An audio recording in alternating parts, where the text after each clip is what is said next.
What a great choice. All right, let's get into the Bills' Ron Wade offense. and Bosch.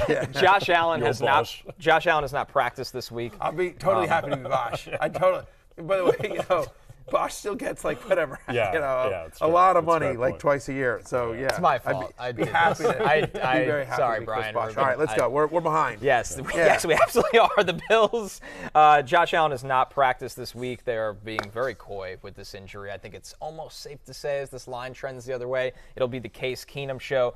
If that's the case. Although, like, we should just mention this is something Jay brought up on the pre-show call, which I totally agree with. It's just worth noting that for everyone that's sitting here going, hey, the line keeps trending down. We don't think Josh Allen. This is what happened with Justin Herbert in the Jacksonville game when he hurt his ribs. The line kept trending down, and we're like, well, Vegas doesn't think he's playing, and then he played.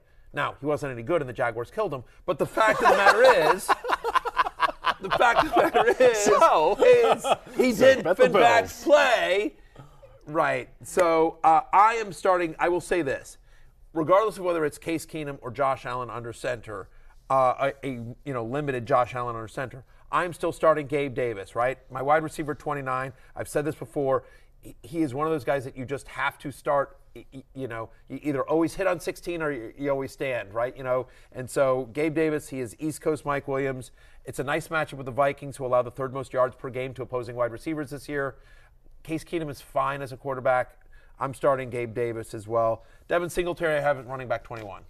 Yeah, that's what I want to go and ask you, Jay. With Allen, assuming Allen's out, or compromise Josh Allen, whatever you want to call it, does that benefit a guy like Devin Singletary, that this team maybe finally try to run the football? Yeah, absolutely. And also I think if it's Case Keenum as well, it'll be dumping the football off to Devin Singletary. I like Devin Singletary's outlook, not just on Sunday, but the rest of the season. Every season, Josh Allen's passing yards go down as it gets colder in Buffalo. They're going to run the ball more, and it probably starts this Sunday against Minnesota. All right, Steelers coming out of the bye week, and after they have traded Chase Claypool, which Steelers pass catchers do you feel the best about coming out of this bye with Kenny Pickett?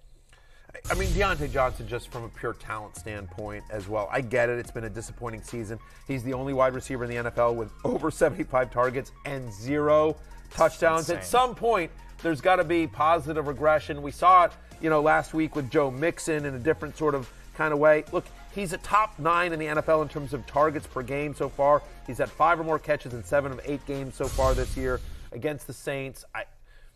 I'm at wide receiver 24. Like, he'll probably see some Lattimore, but I prefer Johnson to Pickens. I do think Pickens at wide receiver 35 is kind of interesting. He's had, in the 5 games where he's gotten 6 or more targets, he's had over 14 fantasy points. With no Chase Claypool there, we'd expect him to get 6 targets here at least. Jay, a huge letdown year for Najee Harris so far, and Jalen Warren kind of sneaking into this picture. But how much longer is the leash of keeping Najee in starting lineups in fantasy right now? I'd compare it to the leash that Matthew Berry has on his nights out with Jeff Saturday and Chris Hemsworth. If he's not delivering at Live with the fellas, he's done. I think Najee Harris has probably got 1-2 more weeks. The murmurs are swirling that it's going to be the Jalen Warren show potentially. I still think Najee is the guy for this week, but be hugely concerned if I'm a Najee Harris manager. I mean, you've been concerned all season, really, but now the bottom could really fall out, and I think they might want to have a look at Jalen Warren needs to be rostered here real quickly. I like Freiermuth, especially without Chase Claypool there in the middle of, he's had a 19% target share, and that was with Claypool. Now without Claypool, I believe he'll have a nice game on Sunday. Hi, I'm Mike Tirico, and thanks for watching. Make sure to hit subscribe for the latest news and highlights from NBC Sports.